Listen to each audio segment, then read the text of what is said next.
Just a sort of small intro before we get straight into the subject to make the most out of this hour we have available.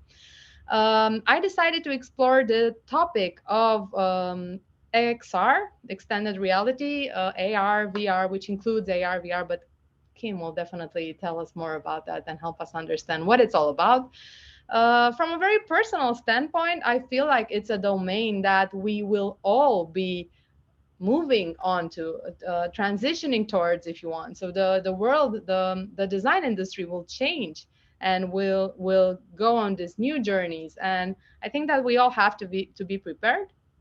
I myself don't necessarily feel prepared for all the emerging technologies. So this is an event that makes me extremely happy on a personal level because I want to explore the topic and understand and unpack more about new technologies and the future of design.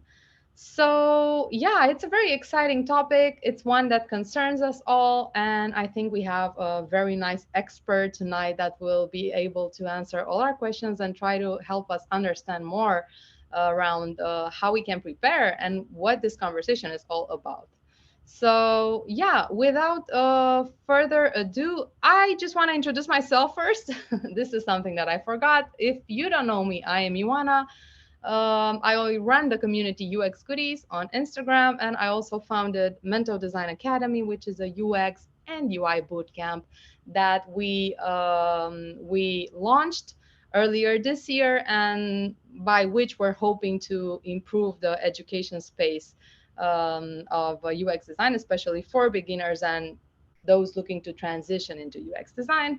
So that's me in a nutshell. And now I'm gonna invite Kim to give a short intro on herself. And I want to start by thanking her for accepting this invitation. And Kim, please, over to you. Hi everyone, and thank you, Ioana. My name is Kim, and I'm a product designer from Queens, New York, and I have a long background, a long history with visual design in general. And today we're going to be talking about XR and what I've been doing within that realm, and hopefully I can answer some questions that everyone might have in different ways. So I'm going to end it there for my short intro. Wow, that was a very short intro and very time efficient. But don't worry, I will uncover more info about you with my first question for tonight, which is if you could share a little about your journey into UX design. How did you end up doing UX design?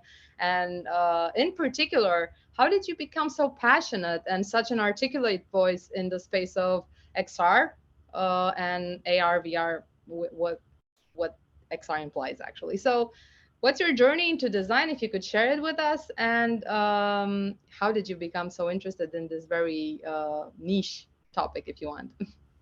Yeah, so that's the long story. So I've actually been in the arts since I was a kid here and in New York specifically. And here we have lots of specialized high schools that you can apply to. So I did for fine arts, and you get put in this sort of like a 4-year type of school to learn all different types of arts and design and photography. And I became really amazed with all of these different types of art, right? Types of creations and ways of doing things, all in all mediums. So I went to school for photography. That's my first associate's degree.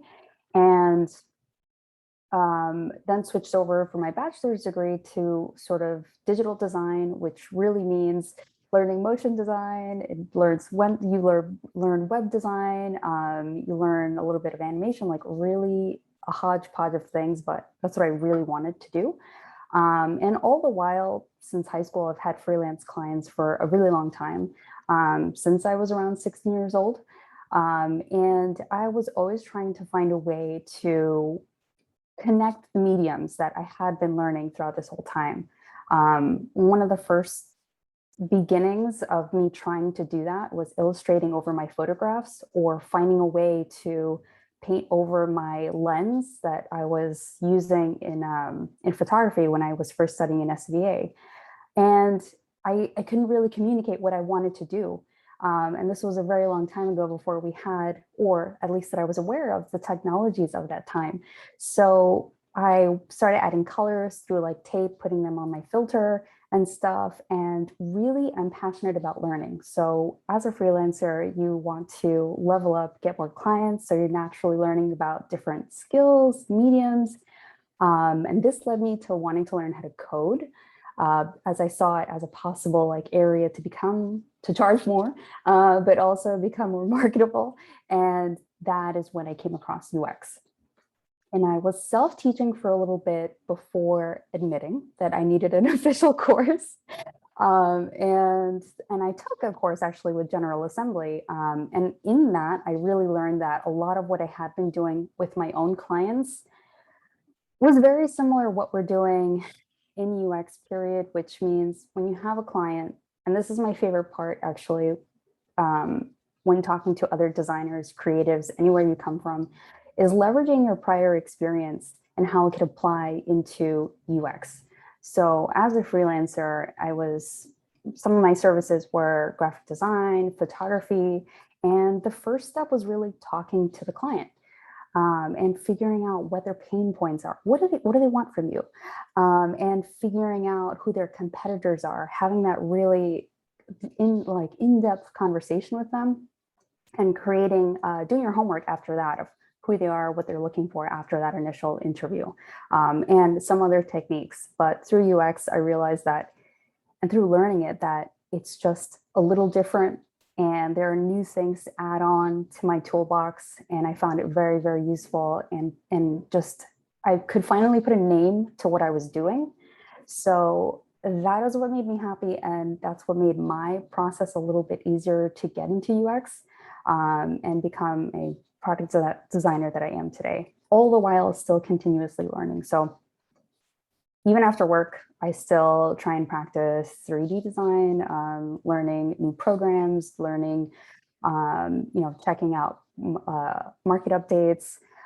So I would say that's my general journey. I've always technically been interested in new mediums, technology, and how they may connect, and what they can tell us about the future, if anything. If I can fortune tell, that's how I'll try to stay up to date with trends and stay up to date with what's going on in technology and businesses.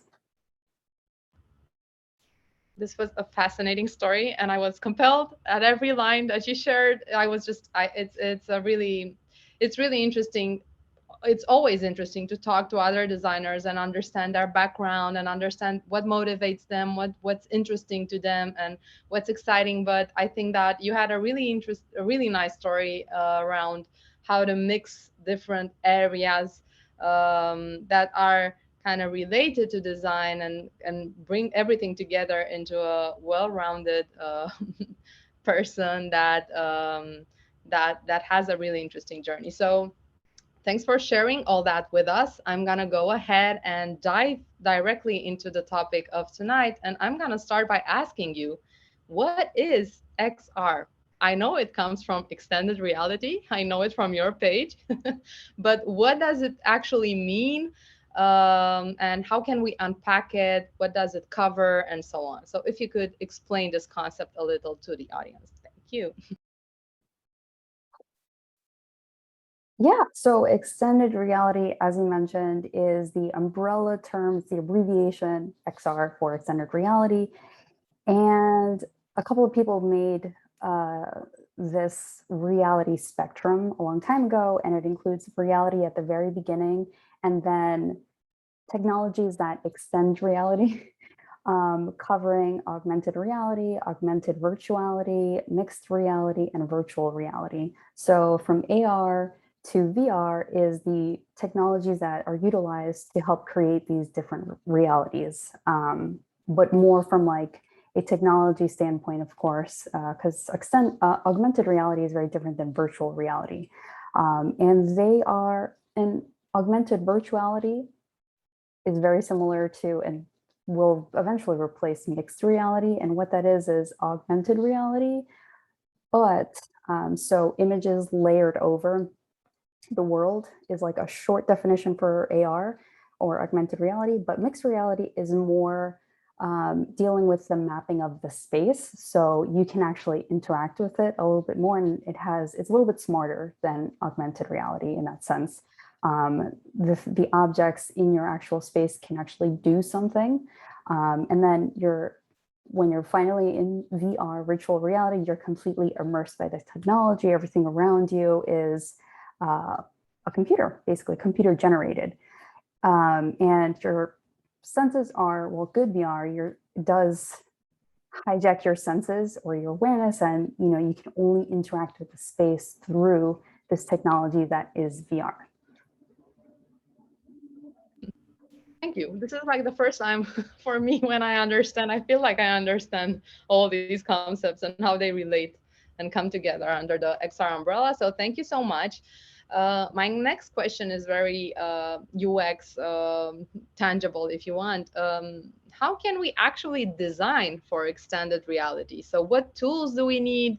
Are there any processes or techniques that we need to know? If tomorrow I want to start designing for augmented reality, what do I need to do, or what do I need to learn, or how does one start?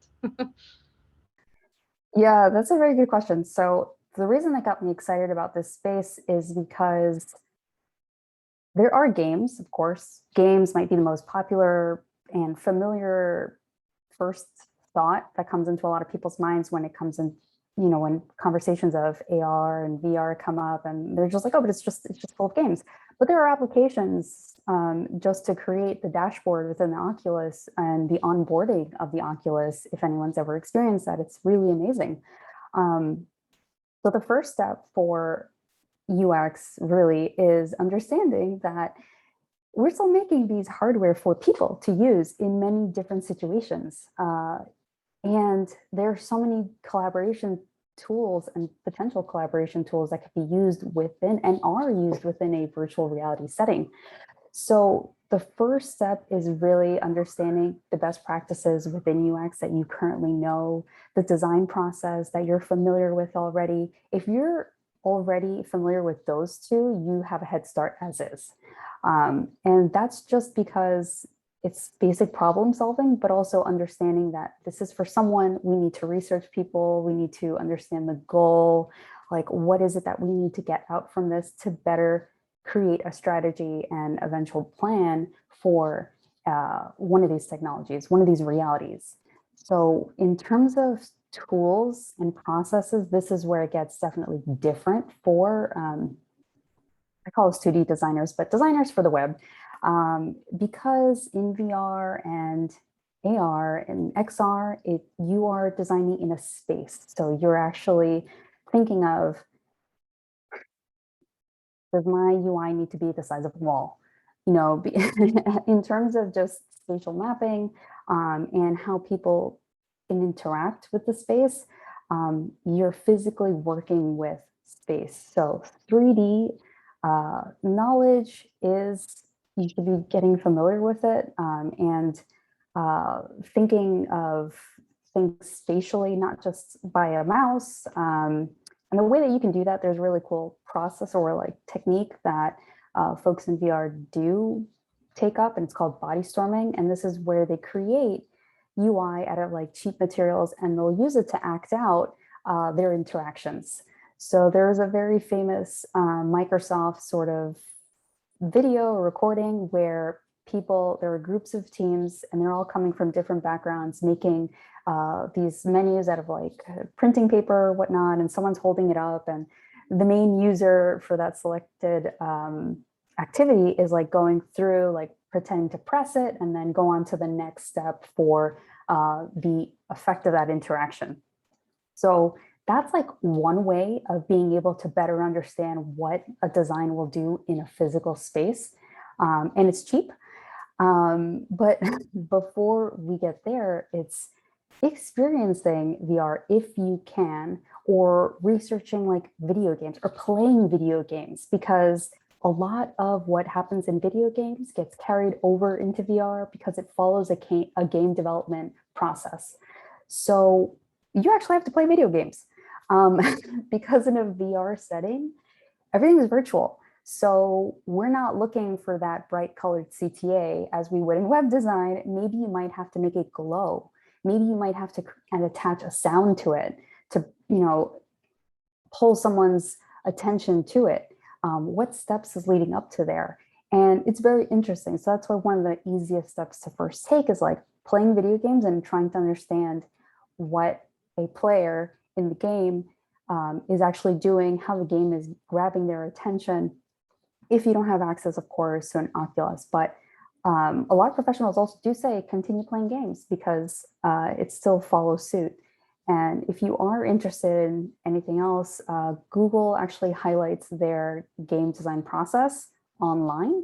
And it's a lengthy YouTube, it's kind of old, but it's still very important if you wanted to gain more awareness of what it's like. So these are some very valuable points on where to start. Head over to Google and search their game design principles. And yeah, speaking of games, I think I can do that. I can go play video games. That's definitely something that I will enjoy. It's a nice learning opportunity. So yeah. I am forgetting one thing. Hold on. Of course, it is becoming more popular within UX period. So I almost forgot. But the Nielsen Norman Group came out with some principles, the 10 usability heuristics for VR. So it's becoming more popular and building traction over there, in which a lot of them cover the same UX principles that we have for web design, which is like visibility of systems, giving the user freedom and control to provide a way out of an experience. Because if we think about it in VR, if we're hijacking this person's way of getting around, seeing, and like doing things, we should make it very clear to them how they can get the hell out of there. Like, aside from removing the headset, for example, so or giving them a clue to move on to the next step. So, and one of the most important things, of course, that's tied to human-centered design is being considerate of the movements and the movements that you're asking someone to take, because a lot of these, specifically VR, it's very personal. You don't know how much space that the user may have in their home for themselves.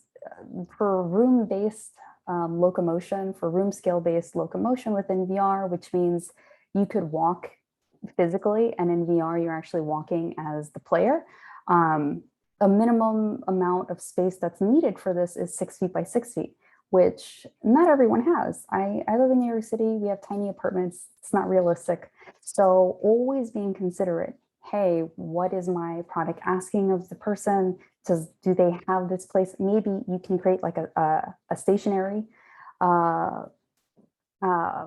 experience, so that way, or maybe, you know, if they're getting too tired from walking because their body, well, you just get tired. Who wants to walk all the time? Being considered in that kind of sense, have an option there to switch over to, hey, I want to sit down now. You know, I can play this game. So it always goes back to just being considerate of what you're asking someone to do, and you know, overall, in general, when you're creating designs and experiences, think of, you know, what your audience is like and who you might be leaving out if you do design things that way. I mean, that's something that as designers we already do. So we bring in the right mindset. We just have to learn Exactly. probably the tools and like adjust the way we think of the world when we're designing. Yeah, that's very interesting. And it kind of leads into a question that I got from Instagram. I gathered a couple of questions in a question sticker, and one of them builds on top of the example you just shared with Microsoft. um, how can we build prototypes for AR and VR? So if there's any tool that we might use, or except for the physical examples or exercises, or just using our imagination to Yeah. understand how people will use that, how people will actually use that. Is there any like platform where we can go and learn and build prototypes Yeah. for XR? Yeah. So one of the best ways for designers easily is sketching, yes, and doing these activities for ideating, like the body storming activity that I mentioned. But for actual prototypes, there are some where you can create more like storyboards to start, like, and this is why sketching is really, really important. Creating scenes of what might happen in an interaction, or what the goal is, and drawing that through steps. But for physical high fidelity prototypes, one of your best bets will be Unity or Unreal, and these are the two biggest development systems that focuses on building within 3D. Now, it is scary, it is fully in 3D. However, there are paths that are specifically for designers to just take up and learn. And that's why one of the biggest steps is getting comfortable with 3D. It is very different from Figma or Sketch or any other 2D kind of software, but I think Unity, at least I'm very familiar with, has their own process of, how can a designer learn how to create anything within Unity through their site, at least. And the very advanced part of that is that since you're prototyping in there, it's not just prototyping, you're actually building it out, because Unity and Unreal are software that creates the games, a lot of games that you may or may not be familiar with. So once you have built something within there, there are a lot of plugins too that make it very, very easy. So like a plugin similar to Figma or Sketch, you have a plugin for photos, so you can immediately just find a random photo from Unsplash. There are plugins within Unity specifically that you can download to create quick mountains, a quick ocean, and add random trees, and that's your environment. I will say there are definitely specific 3D artists for this. So it's Unity and Unreal are things that you should be comfortable and familiar with, but not an expert, because other people will possibly, most definitely fill in those roles. 3D technical artists are very well versed in creating these, to fit the scene a lot better, and they'll be the pros for the 3D if you don't want to go that far, I would say. So folks, we have to learn Unity. This is my takeaway from Kim's wonderful answer. At least like scratch the surface to understand how it works and how we might leverage the power of Unity in our work if we want to go into this direction of XR. So a question that came from Trisha, if you're around, Trisha, hi. Her question was, why is it so hard to design for AR and VR? So Kim, what do you feel are like the most difficult parts about building a good experience in this new medium, in these new mediums? Yeah, number one, the gear is expensive. Not everyone can afford a headset or the latest phone or internet. So those are complete barriers that vary from person to person. Another one is that there are too many tools. So as I mentioned, as I walk through the realities there, you have augmented reality and you have Arc AR from Facebook. You have Lens Studio from Snapchat. You also have, I believe TikTok should be coming out with their own type of software for AR. You also have the dedicated iOS and Android technologies. You also don't only have just Oculus for VR, you have a lot of other types of headsets within VR. And then you have mixed reality headsets within that area. So there are too many tools. There are too many types of software. And that's just too much to learn. And the last third point I would say is because a lot of designers on our day-to-day, we mostly deal with the 2D space. So we're not well-versed in the 3D space yet. So these are some of the reasons why it's very hard to transition in there. And that's why if I could answer anything, I would say, choose a type of reality that you're most interested in, and try picking up one of the software within that area, because from hardware to software to technical specifications, it's going to be really overwhelming. And you're better starting somewhere instead of just putting it off and thinking that you can learn all of them. Makes sense. It sounds right. I think it's similar to the advice that I give people who want to transition to UX in general, that you gotta just start small, take one step at a time, because they immediately become overwhelmed by the amount of information that's out there, and they want to learn everything at once. They want to learn the tools, they want to learn the process, they want to learn I don't know what other things. And so it's like always start with a small step, because it's gonna be easier to control and grasp. Yeah. So I have a question from Ryan Warrender. I don't know if he's around. He's a designer at Google in New York. So you both live in the same city. I'm a I've been on his podcast 2 times, and he's a really nice guy. So Ryan's question was, what is your favorite use of AR today? And my sub question to that would be, what are some applications of AR and VR that we're using, we're all using, and maybe we're not even aware of necessarily? So, what's your favorite example of AR, and what other examples do you have in mind? I would say my favorite example for AR right now is the possibility of altering your physical form with augmented reality, but mixed reality. If you ever have the chance to look at Microsoft's Mesh, I believe it's called, where they have a collaborating space through a headset. You can just tune it. It's like you could just tune in to the work while someone is halfway across the world and collaborate in that kind of realm. It's not blocking your view, so it kind of looks like glasses, but it has a bit more bulk to it. And I think it's fascinating that you don't need to be in the same time zone or area to collaborate with someone, and just you can put it on and then take it off whenever you want. I think it's amazing also in terms of what it could do for education. If you could just have a mentor just like sit near you and like walk you through something. A great example that they had in their video was a child learning calligraphy, and they had a mentor there just like telling them, okay, your brushstroke should be this way. And I thought that was amazing, because now Zoom is wonderful.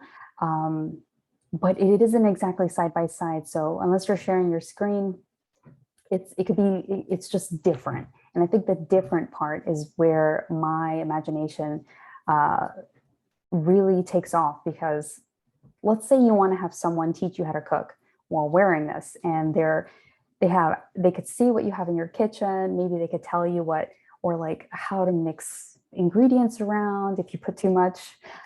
So I think it's really amazing for what it could do for communication in the future. This is an incredibly powerful vision to experience. Just to think about how we can change education, which is like still, I think, a difficult industry and a difficult process for all of us. I mean, we all want to learn as designers, especially. We will continuously learn, and if that can be mediated by these new solutions and can be done better, that's incredible. Like, of course, the scale is much bigger than just designers, but Yeah, I'm just thinking on a personal level right now. yeah, Yeah. definitely.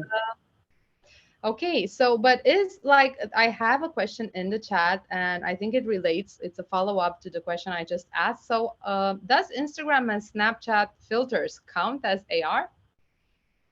They do. They all right. So a lot of people might say they don't. However, there are so many interaction possibilities there. So there's the basic one where it's just going to cover your face. But when you create a filter that can ask someone if they want to have the effect like 100% on their face, that's an interaction. You're asking someone, do you want this completely covering your face and altering your physical appearance, or do you want to tone it down a bit, and giving them that option, or like pressing on one of those like fun like boxes that people have over their head to stop the randomization of a question and to land on an answer. That's still an interaction. There are also types of filters where you can point your camera outward and it drops something in your scene. It is interacting with the scene in that type of way. Also, through people's curiosity for making these filters, Snapchat, when they opened up I believe they have like AR lenses, the first people they hired were the creators that started creating in that space, which is amazing. And, it's not open to purchase quite yet, but I will say there are a lot of developers also working really, really hard, mainly in this space. And this is one of the reasons why I want to encourage more designers to come over, and, have us put humans back into this situation, because filters are incredible. All of this technology is incredible, but we are UX designers for a reason, and we should always bring people back into the equation of technology and what we're making for the future. So also I'm thinking that new jobs are getting created. So if you're a creator of filters, then you might be able to get a job with with Snapchat or even Instagram. That's The percentage of AR jobs that like specifically the market rose by like 1,400% or something. It was ridiculous figure in 2019 specifically. And because TikTok recently acquired a VR headset company, well, the parent of TikTok, I do definitely see it growing even further. And so many rumors of Apple glasses potentially. So I think it's definitely growing even more. And everything you may or may not be hearing about Facebook as well. yeah. So I mean, folks, we should start designing filters. This leads me actually to my next question, which is, what do you think is the future of design in this new world of mediums? What is the future of design careers? And how should we as designers prepare for that? What do we need to learn? What skills do we need to have? What are your thoughts around it? Yeah, I love this question because I think people sometimes can often get scared that we'll be replaced. But there always has to be someone to worry about people and designing these experiences and balancing all of these, uh, the audience's goals and the business's goals. Um, so I very much believe that we'll still have our jobs under consideration. Um, as for the experiences that we'll create from it, so I will also, before I go into it, say that there are so many specific jobs. The team that it takes to build a VR specific experience can be very big. You're never doing one of these things like from discovery to final design, because as I mentioned before, there's a 3D technical artist, maybe there's a prototyper.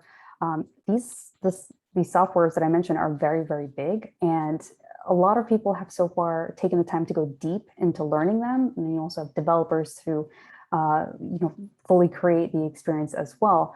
So designers so far have been, and UX designers have been maintaining the whole vision of the experience.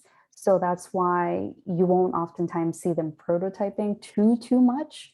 But in a way to prepare for that is really sketching, getting comfortable with Unity, the 3D space. Maybe you want to pick up learning how to make 3D assets, or getting assets already from Sketchfab or anywhere else, dropping them into Adobe Aero, super easy, and creating really cool stuff there.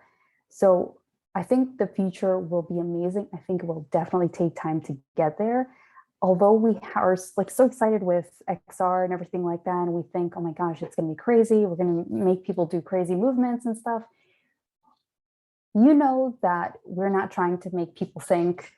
We don't want to make any type of audience, children to senior citizens to everyone in between, learn how to like do this just to start an activity or an interaction in the game. So small implementations, like increments in the process, in interactions, will eventually get there.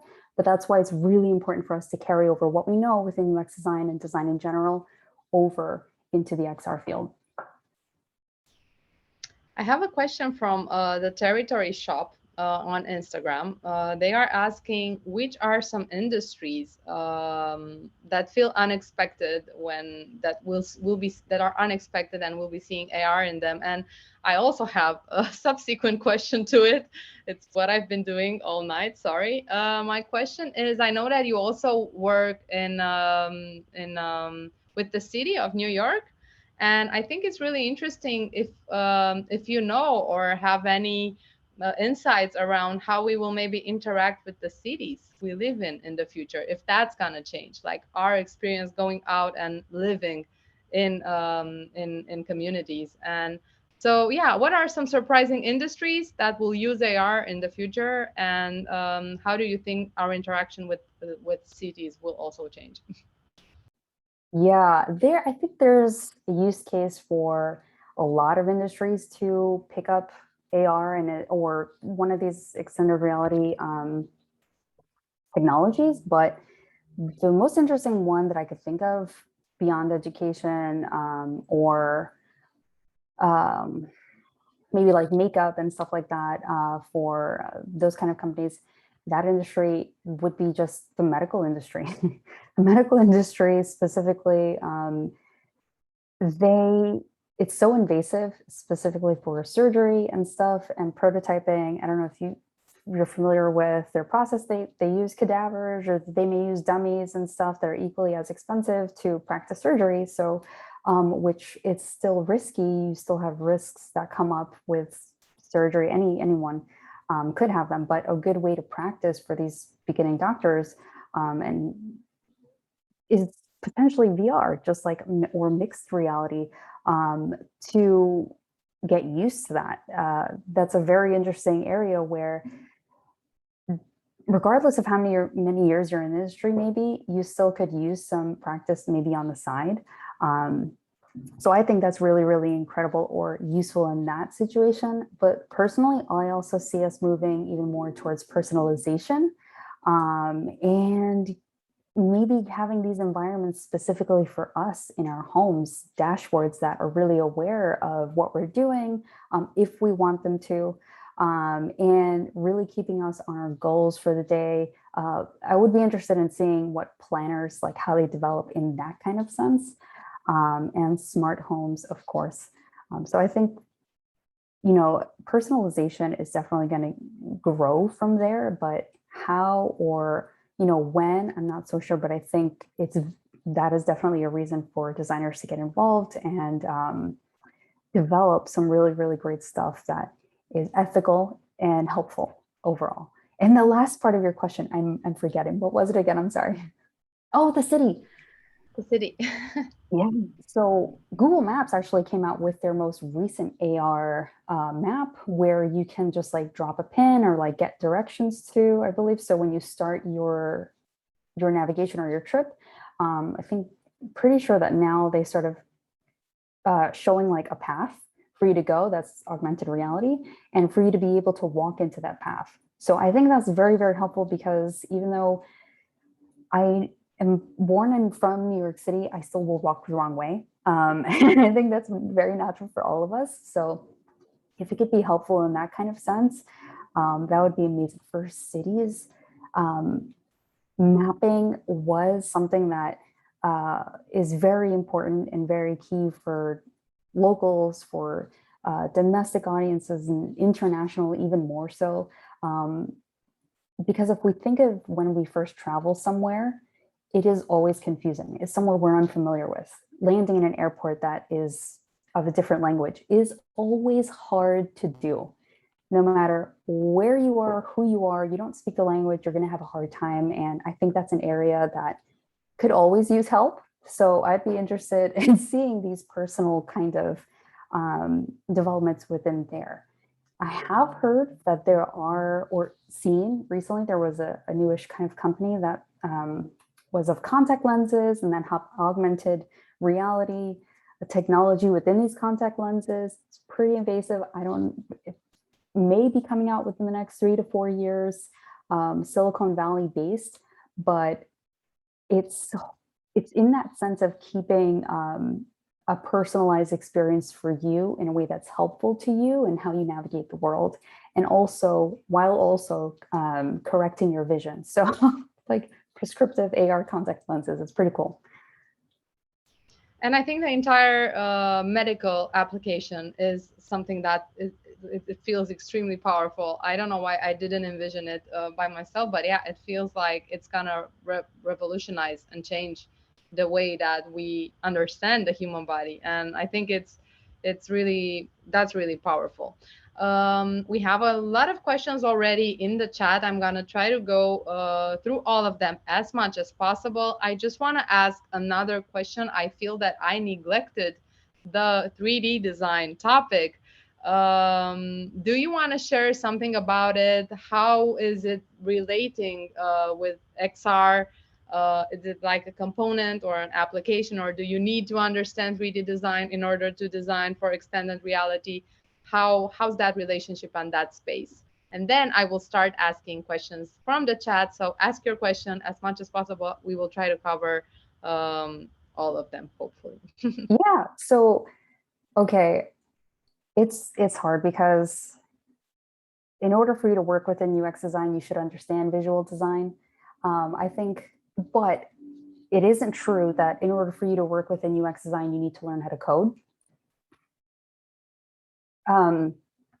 But in XR, I think, however, you don't need to learn how to code. However, it's extremely easy by Google Inspector, Google DevTools, where you could see like the colors, the padding, the margins, and that's how I've become a smarter designer at times when I'm in a rush and I'm just like new to a company. So I think in order to be a stronger designer, it's very important to understand the technical space that you're in, just to be understanding of what's actually feasible, what this might look like. It is important to understand 3D design, and I will say, because when I was creating an augmented reality app, I had to take, and this is with mapping involved, that is aware of your space. It's mapping out how your space is built in meters. And you have to, if you want to specifically put a painting on a wall, you have to physically measure it. So in Reality Core, in Adobe Aero, you will find that it will ask you the dimensions of whatever it is that you want projected on a poster or a card. And this is because it's using that technology to gauge and send and find that object in the real world when you place your camera on it.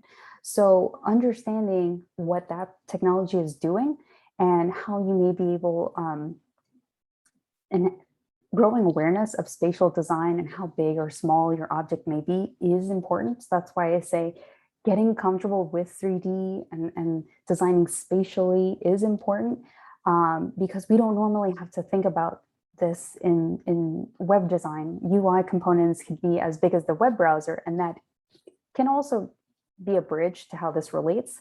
We're aware of that when we use our columns and overall grids.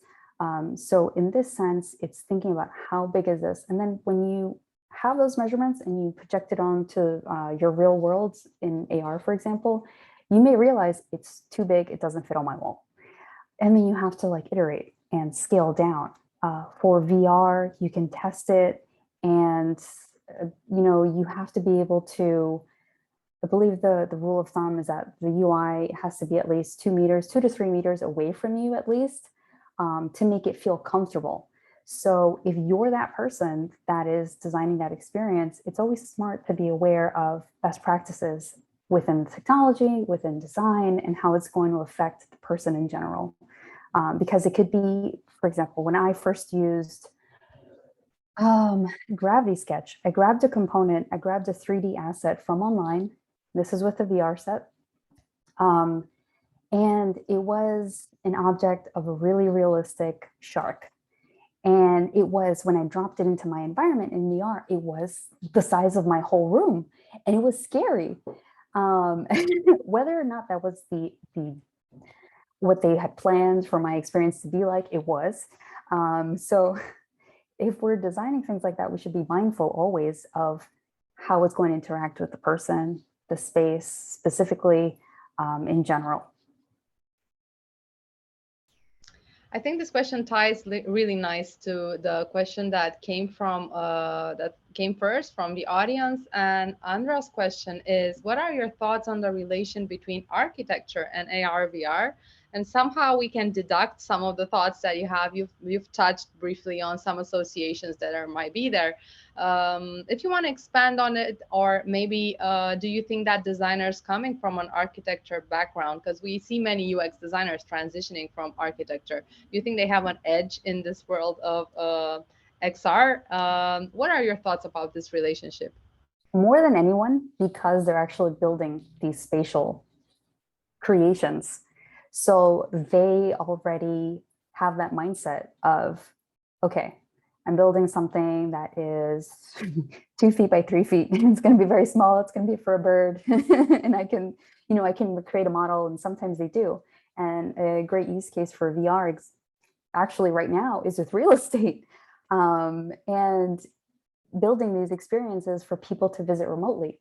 So the architects, more than anyone, for sure have an edge because they're already thinking spatially, and they may be familiar with CAD software or quick prototype software that can create these shapes quickly for them to have that baseline building, for example. So they have an unfair advantage, or is it fair? It's fair because they studied a lot to become Yeah, architects. they did. They deserve their advantage. Okay, so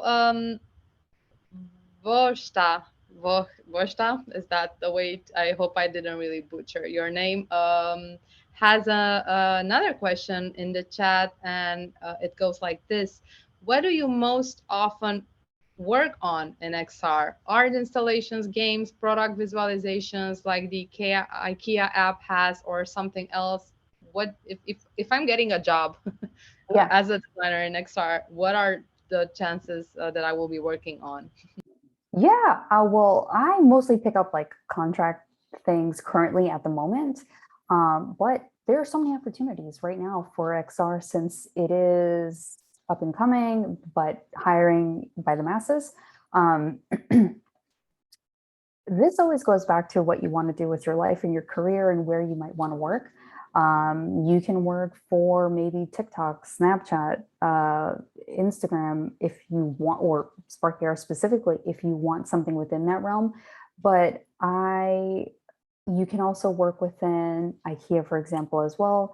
You can also, there are specific jobs out there. You can also work within Oculus or Microsoft. Magic Leap also has a AR glasses or like a mixed reality headset.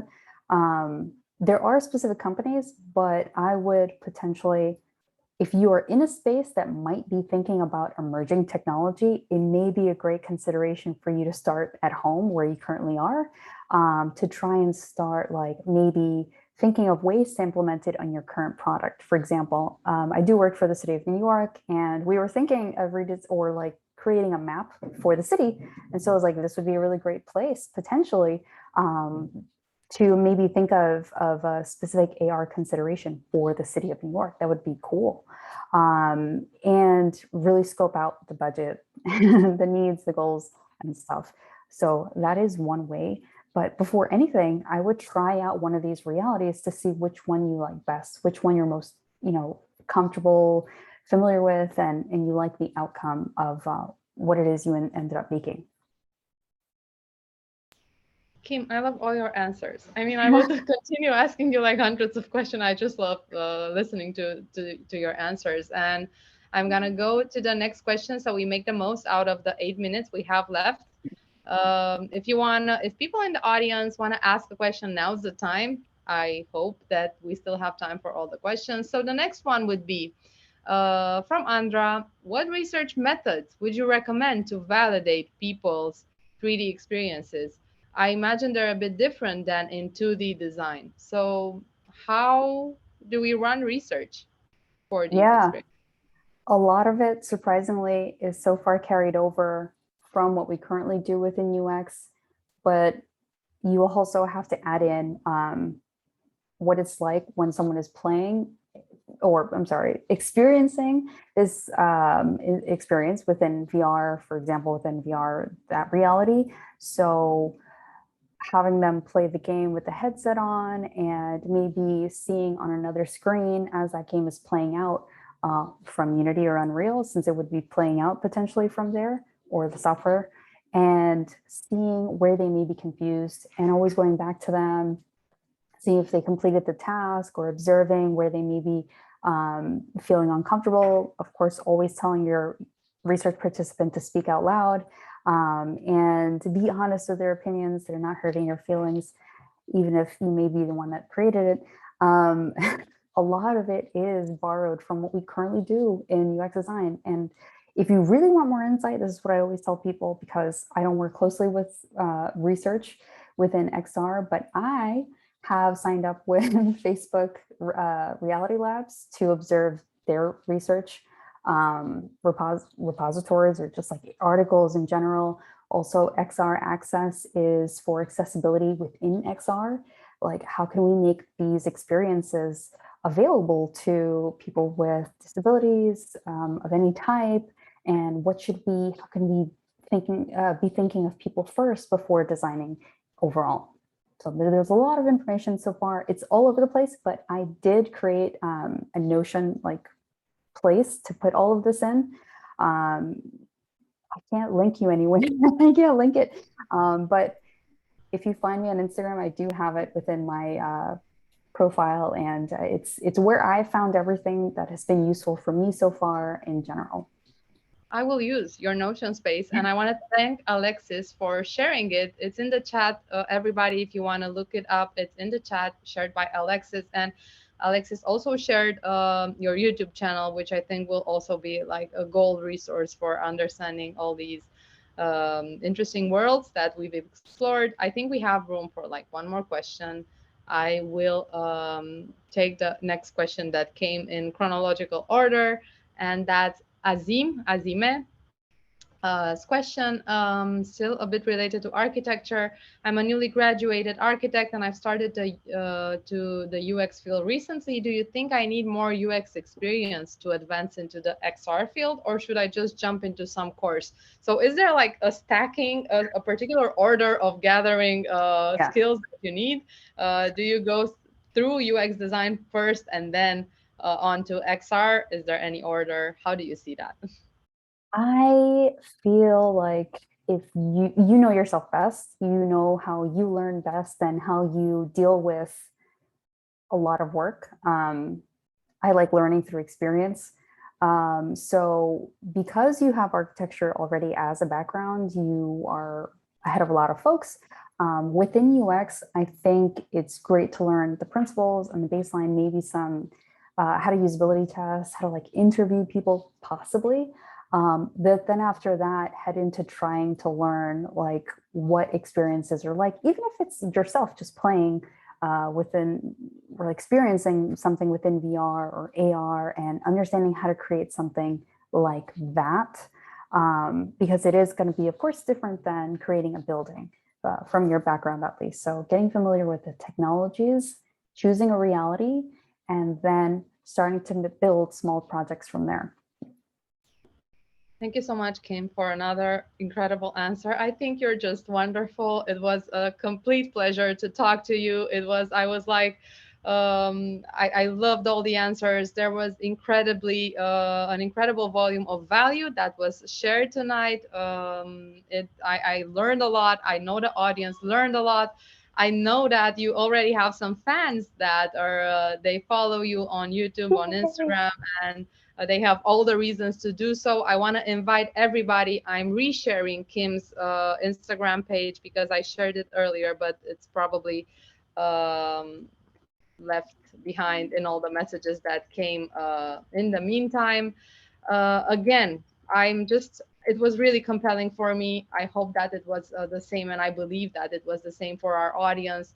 You're just amazing. It's really inspirational, the fact that you also transitioned into UX through a boot camp, and I think this is something that speaks to many people in the audience who didn't necessarily pursue design degrees and so on. So you're just really inspirational. I'm gonna start the how do you activate the turn on notifications for all your posts so I'm Thank you. notified whenever there's something new coming from you. Thank you so much. Thank you to everyone who joined. I hope that we will see you at future Mento events as well to make sure that you will be up to date with everything we're organizing. Join the meetup group for Mento Design Academy. Probably we should also share that in the chat. And as a goodbye gesture, I will invite everybody to send their LinkedIn profile. We will leave the room open for another 5 minutes so we can all connect with one another, because one of the core values we have at Mento is that we also want to foster a community and building actual relationships between the people who we intersect with and between them as well. So we want to encourage you to actually get to know each other, if we're all passionate about AR, or we definitely became so after this conversation. So yeah, once again, thank you, Kim. If there's anything Thank else, you. or just a simple bye to the audience, and Yeah. Thank you all for having me and listening to me, and taking time out of your day to listen in. And I hope to speak to every one of you. Reach out to me if you have questions. I am very active. Yeah, other than that, I hope you learned something, and I hope to speak to every one of you sometime soon. thank you so much, Kim. Thank you, everyone. I will mute. I will turn off the video. Everybody can do that now. We're just saying goodbye, but we leave the chat open so we can connect and open all the links on LinkedIn from LinkedIn that are being shared. So see you at future events, and bye, everyone. Bye, everyone. Thank you for joining.